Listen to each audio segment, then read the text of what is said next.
আসসালামু আলাইকুম প্রিয় সম্মানিত দর্শকবৃন্দু, আপনারা দেখতে পাচ্ছেন FS Anarul media YouTube channel. ভাই, আপনারা জানেন যে আমি মানুষের কাছে বাস্তবটা তুলে ধরি। তো ভাই, আমি কয়েকদিন ধরে একটু ব্যস্ত ছিলাম, এই জন্য আমি আপনাদের কাছে ভিডিও ছাড়ার সময় পাই না ভাই।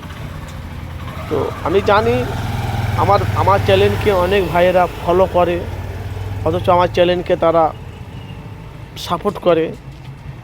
তো আমি আজকে কিছু গুরুত্বপূর্ণ কথা আপনাদেরকে আজকে বলবো যে যে সন্দেশখালিতে যে নওশাদ সিদ্দিকীকে অ্যারেস্ট করা হয়েছিল সেই বিষয় নিয়ে কিছু আপনাদের কাছে বাস্তবটা তুলে ধরবো।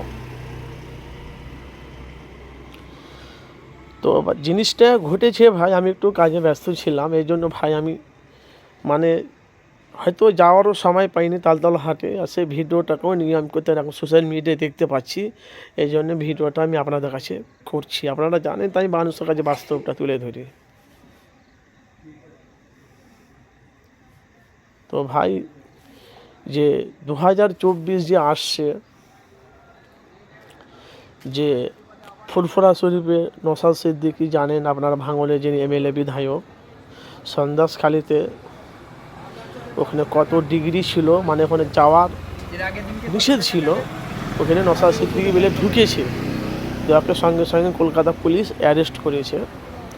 8 ঘন্টা পর না কয়েক ঘন্টা পর ওনাকে আবার ছাড়া হলো। তো ভাই, আমি সত্যি বলছি ভাইজান, আমি ভাই অ্যারেস্ট যে হয়েছে এটা আমি জানি না, কিন্তু ভাই আমি এই সোশ্যাল মিডিয়ায় ভিডিওটি দেখে তো আমি এই মাত্র দেখলাম। তো আবার নওশাদকে অ্যারেস্ট করেছিল, তারপরে আবার ওনাকে ছাড়া হয়েছে।